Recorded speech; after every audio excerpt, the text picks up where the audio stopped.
Hello there. Welcome to another edition of the Ask Dr. Jack Show. I am, of course, your host, Dr. Jack Bielitz, a chiropractor here in Omaha, Nebraska, and I am so excited to bring you part two of the two-part episode that we started last week about how to be a morning person.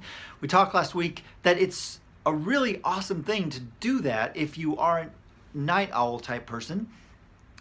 Simply because all of the research is showing that people who are morning people tend to live happier, healthier lives, be more productive. I mean, there's tons of great reasons to do this.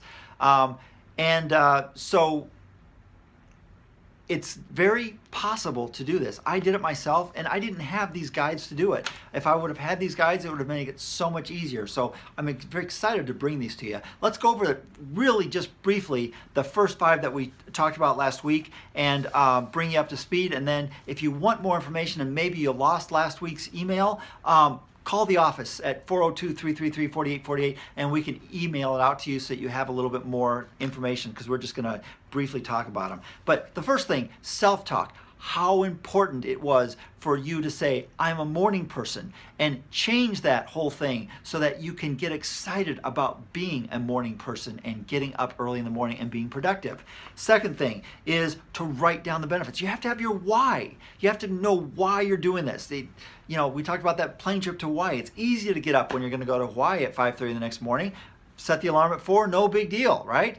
But you need to find your why of why you want to do this on a day-by-day basis. There's plenty of great reasons. Find the one that hits home best for you.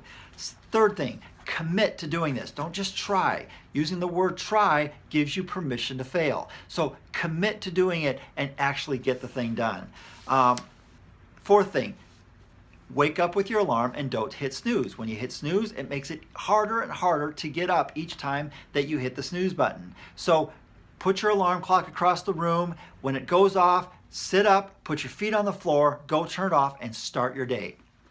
The fifth one, make sure that the night before you go to bed is you come up with a plan for the things you want to accomplish with that extra time in the morning, and you say some positive affirmations about how good you're going to be feeling rested when you wake up in the morning. And forget about the negatives about the little sleep or whatever. Think about your sleep being just perfect for you to have the energy you need for the next day. Okay, so there it is. Now, you've woken up, you've walked across, you've hit the alarm button, turned it off. Congratulations, you did it. You're up. Now what? Well, go directly to the bathroom, brush your teeth, and wash your face. Should take you about 2 minutes to brush your teeth if you're doing it right. Then wash your face should take another 2 or 3 minutes. So that's 5 minutes of personal care that will take away all those toxins that kind of built up over the night and just get them out of there and give you a really nice, exciting start to your morning. So really awesome way to start the next morning. Next thing, forget about the coffee. Drink a nice glass of room temperature water. If you want to really energize it, put some lemons in it. Or there's this company called Arbonne, which has an amazing B12 fizz. It will help your day get started on a really great level. You don't want to get caffeine and get all jazzed up. It might take you a little while to get off of the caffeine if you're used to that, but you can do it without caffeine, and it's so much healthier and better if you do that. Room temperature water is so much better for you in so many different areas. The next thing, remember last night when you wrote down your plan of what you wanted to do? Follow it.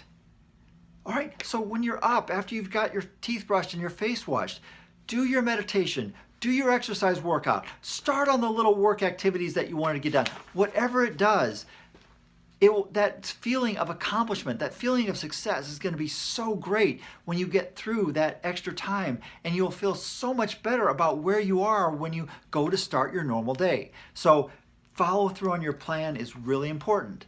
The next thing, be consistent. I know the weekend's here and you feel you deserve a extra couple day, a sleep-in day. Guess what? If you do that, it makes it so much harder to stay consistent. Get up early even on the weekends. Believe me, you will feel so much better than you do, because you're going to be more productive, more energized, more whatever. Everything about your day is going to be better on the weekends if you follow through on this. Best thing that you can do, set yourself the goal that you're going to do this for 30 days straight. No weekends, no holidays off. You're going to do this no matter what. Once you get through that 30 days, you will have such a great habit built in that you'll want to keep doing it over and over. Because if you take a day off, now you have to kind of restart that mental clock of, oh, I'm getting it over. So just be consistent. That's the last thing. And the last tip, if you fail, guess what? You're normal. That's right. I don't know how many times I tried this out and I failed.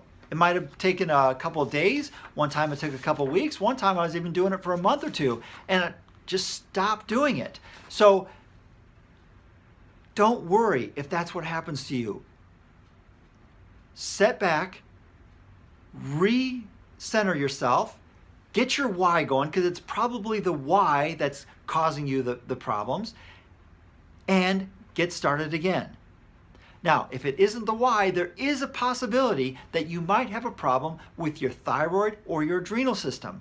Both of those can really play with the amount of energy that you have available in the morning. So if that's the case, call 402-333-4848. Let's schedule a consultation and see if that is the issue with you. If it is, it's a really easy thing to get those systems boosted and get your body working to a much better, healthier state. You'll be so excited and surprised when you do that.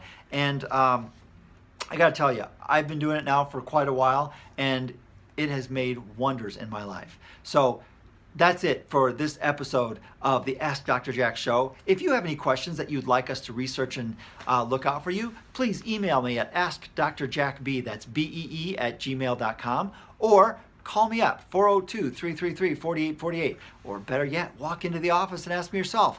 I love talking to patients. So have an awesome, happy, and healthy day, and I can't wait to see you on the next episode of the Ask Dr. Jack Show.